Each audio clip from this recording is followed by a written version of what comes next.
2023. The Year of the Rabbit, a sign associated with the moon, the Mid-Autumn Festival, and funnily shaped apple slices. Certainly, the year I can describe as the current one. And as it is only the current one for a few more months, it would only make sense to talk about a rabbit-related subject. Sadly, I had nothing I could fit into my tight schedule, as my thoughts about Hop and Sailor Moon would take too long, but as all seemed lost, I received an email from Team 7th Star asking if I would like a review code for their indie game, Code Bunny. Of course, this is what I needed. Okay, but jokes aside, I got an email from one of the developers on the game asking if I could cover it since it kind of fits in with subjects I've covered, i.e. Gunvolt, Mega Man, Sonic, and it looked pretty neat, so I decided to give it a go. It's not a particularly long game, so there's not too much to talk about, but that definitely fits my schedule better at the moment. So while Code Bunny released just a few weeks ago, it was initially shown at Sonic Amateur Games Expo 2021, which for those that don't know, it's pretty much an online annual showcase where indie devs can show off their projects no matter the current state. While Code Bunny was shown off in the 2021, 2022, and this year's 2023 Expo, for scheduling reasons, I only played the most recent build, 1.1.0. At the time of writing, that's what you can get on itch.io for only $10, and the developers have told me that they already have plans for what to add on future builds, mainly a few more tutorials and I'd imagine some bug fixes. They're also currently trying to get the game up on Steam, but that takes a bit of red tape to go through. Red tape that'll likely be faster depending on how the itch.io release sells.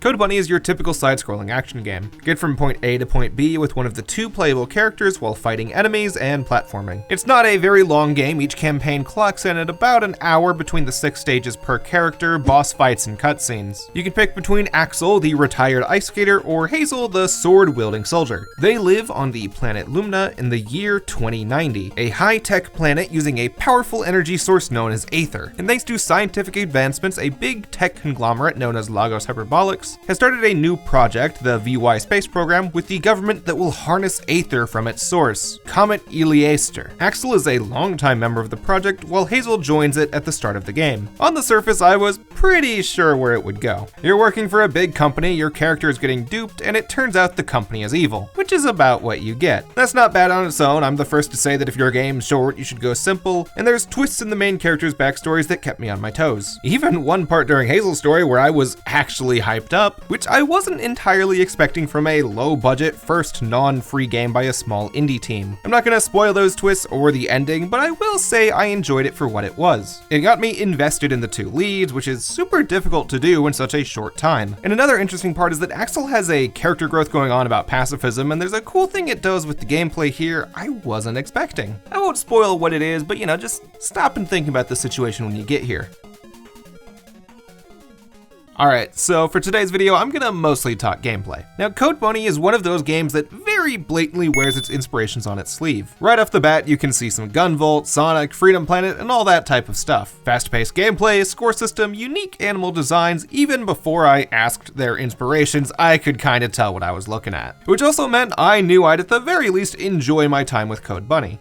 I'll make that clear now. Gameplay-wise, this is exactly what you see on the tin. If you like Mega Man or Gunvolt, you'll definitely enjoy this. The very simplest I can put it before I get to the nitty-gritty is that it's like Gunvolt if it was a tad less complex. It's a 2D action game focused on chain-based scores, a few different attacks per character, and a defined endpoint. And it's also less complex because how your characters start is what you get. No need to figure out any extra moves or equipment in the middle. You just pick Axel or Hazel at the start and stick with them throughout the whole story, Mega Man X4 style, with both a story mode that includes cutscenes and mid-stage dialogue, and a classic mode that lets you go level to level. Personally, I'd recommend story mode first. Progression and high score tracks between both modes, so after you play story mode, you'll be able to pick any stage you care to replay. Plus, the theme on the second half of stages very much connect to the storyline, so you'd be a little confused if you didn't see the cutscenes. I played as Hazel first, so I'll talk about her campaign first. Hazel works close to how a Gunvolt character operates. You have your first attack to lock onto an enemy, and then you lead your main attack afterwards for the kill. In this case, a projectile first, and then a short-ranged warp maneuver towards them. It's the same exact idea as Kirin in Gunvolt 3, and the team did clarify they weren't aiming to rip off Gunvolt 3, though they were influenced heavily by Copen's gameplay from X1. They even showed me some videos dated back to before Kirin's arc chain was first shown. So it's just a coincidence that it happened that way. And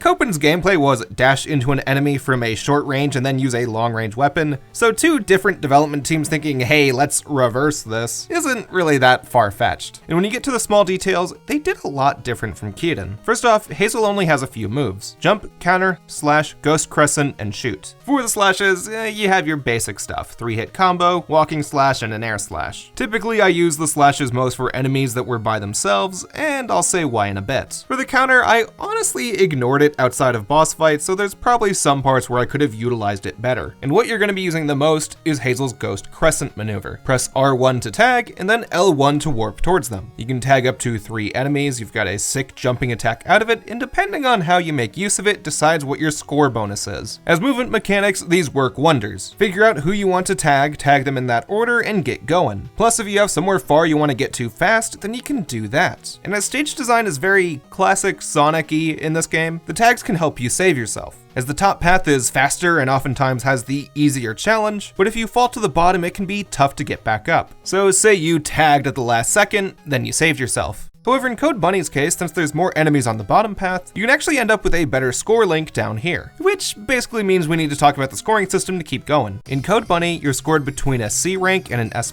rank decided by how fast you reach the end, what your highest score chain was, if you died, and if you ever got hit. If you want an S+, you need to not die or get hit, which by extension means you probably went fast and got a good score. It's ludicrously hard to do on a few levels, and since I'm looking at this game so quickly, I've only done that on 2 stages so far as Hazel. I'll likely get around to the rest, but as I've enjoyed this game for short bursts, I'd like to save them for a later date rather than forcing myself to binge it for a little video. I still got all S ranks on every stage, so I think I'm still good to talk about everything. Now, most everything is pretty self-explanatory except for the linking system. The two characters have their own strategies to get it up, but basically every time you deal some form of damage to an enemy, your combo number goes up, and after a set amount of time, the combo ends. You can get hit, touch the ground, do anything but die, and your combo is still going so long as the timer doesn't hit 0. So obviously I'm gonna compare it to Gunvolt here. This is a really neat alternative. Like, I'm not gonna say it's better or worse, I'm just gonna go with different, and I think that makes it good for setting itself apart, especially for the Kiden-esque gameplay. If y'all recall, one of my main complaints when I talked about Gunvolt 3 was that I missed touching the floor. Playing both X1 and Gunvolt 3 very close together made me want to get down, especially because Kiden had all those combat moves. It felt limiting back then. While in Code Bunny, since maintaining your combo is based purely on time, I have more freedom for which moves I use. And as sword slashes increase your combo too, I have reason to get down and slash. Like, going over the bonuses, I noticed there's your typical double and triples if you get multiple in one set of tags, an air bonus for hitting one out of another ghost crescent counter, and a single bonus for canceling out of a combo, which gives you a lot of choices on how to get the score up, especially when balancing it with your time. Like, it kept me going fast the whole way, and Hazel's long-range attack encourages you to know where even the enemies off-screen are, which isn't too bad to learn since each level when going for S+ is about a minute to a minute and a half, so memorizing every enemy position doesn't take that long. Now, if there's one thing I'd really like changed, isn't the score system itself, but rather the way it's portrayed to the player. At the end it tells you your time and your score, but it doesn't say what's required for each rank or how it adds those together. Think about in Sonic Adventure 2. At the end you have the time bonus, score, and rings shown to you in concrete numbers, and the addition of those together equals your final score, deciding on if you get an A rank. With everything put together, I know what carries the most weight in each stage. For Tails and Eggman, I should focus on shot combos, Knuckles and Rouge on balancing my speed while not using hints, and for Sonic and Shadow, speed, tricks, and ring count all share about the same weight. In Code Bunny, I'm not entirely sure which of the time or score combo number is more important, or which one I need to improve. Especially with Axel, I'd have a fairly good link count that I thought was okay enough time, and then still get a B rank. So I try again, rebalancing how I focus on my time and combos, but still come out with a B. I could tell that I was missing something about Axel here, so let's talk about him.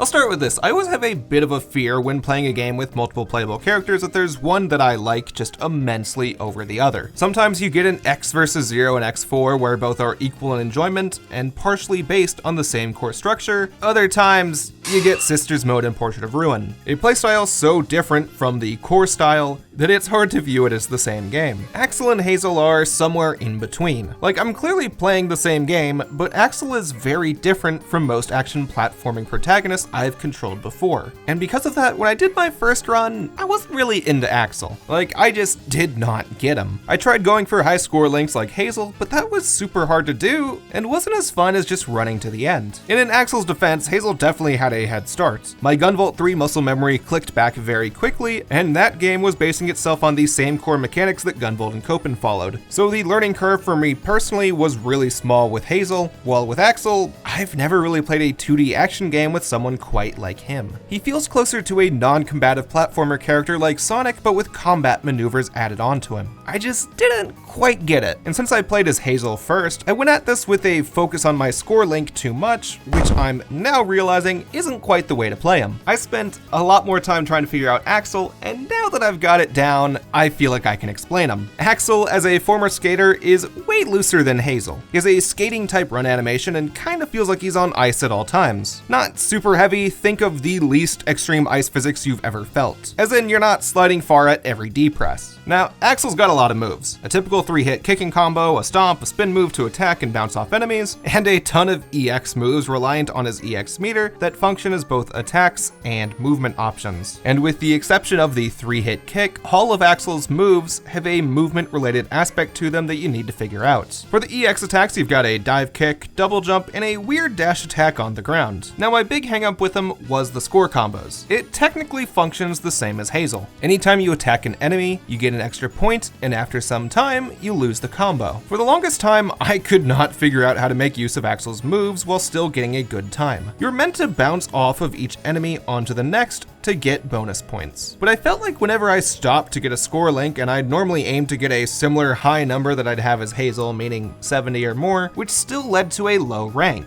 And I was close to saying that Axel doesn't work for the score-based system. I had a whole thing just plotted out in my head. But then I noticed that my rank was way better when I focused on time rather than my score counter, which makes me believe that you need to prioritize time above anything else when playing as Axel. Like, you can't ignore the score, that still plays a major factor, but from my experience, speed is the name of the game as Axel, and once I realized that, pretty much everything else clicked with me. Rather than tagging an enemy to get to the upper path, you need to jump off of each of them and then run to the end and just go like that. Very Sonic-y. And his EX meter especially finally clicked with me. I did not understand this at first. I knew it needed to be maxed out to make use of the EX moves, but I couldn't get anything useful out of them since I moved so slow. Now I started seeing how to get to extra paths with this double jump, which enemies were best defeated with the dive kick, stuff like that. The moment I reworked my brain playing as Axel, I had way more fun than my initial playthrough. There's only one issue I still kinda have with it. All of the EX moves can only be used with a full meter, which is fine. And if you get hit, the meter is used as a shield so you don't take real damage. Also fine. It means you need to play well to keep meter, and it works as a safety net since Axel's a little more loose and will hit enemies easier. My issue with it is that all of the EX moves are mapped to the same button as the normal attack,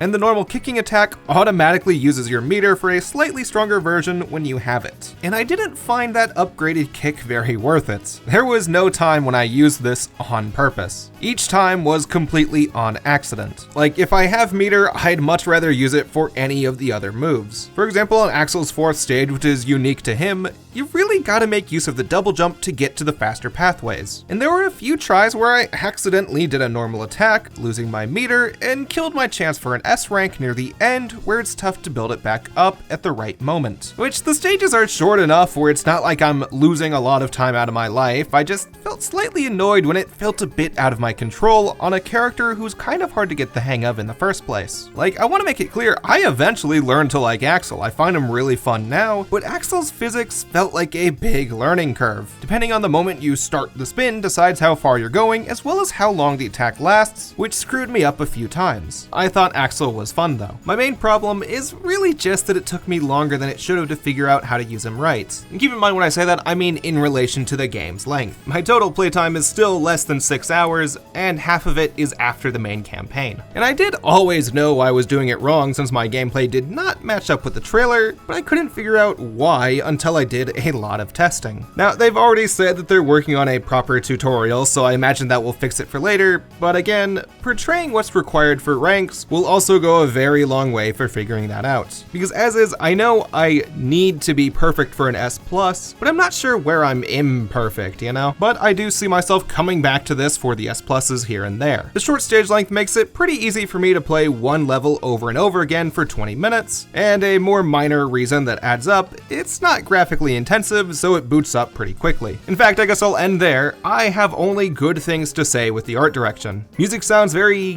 Game Boy-esque in a good way, enemy sprites are varied enough where I'm not confusing anyone, and the main characters move really well for their sizes. The main cast and bosses are pretty tiny by 2D action game standards, so I was worried that I'd confuse characters or animations, but I recognized everything pretty well. Even the bosses, most of them red and black, stood out from each other. And during the bosses, I was actually pretty thankful for the small sprites, because these become straight up bullet hells in the later half. Dodging these would be difficult with a larger character. Anyways, that's all I had to say about Code Bunny. For the first game they sold, this is pretty good. To be honest, I won't say it completely knocked my socks off, but very few first games in a series do that for me. For what it's worth, even while writing, I kept turning it back on to double check something and getting motivated to beat a previous score, so that's certainly something. For just $10, I'd say this is pretty worth it. And you know, buying the game will help with them tweaking this or making something else in the future. Once again, a big thank you to the team for providing me with a review copy. I'm glad someone thought it was worthwhile to send me one, and I hope this can help with public exposure and sales.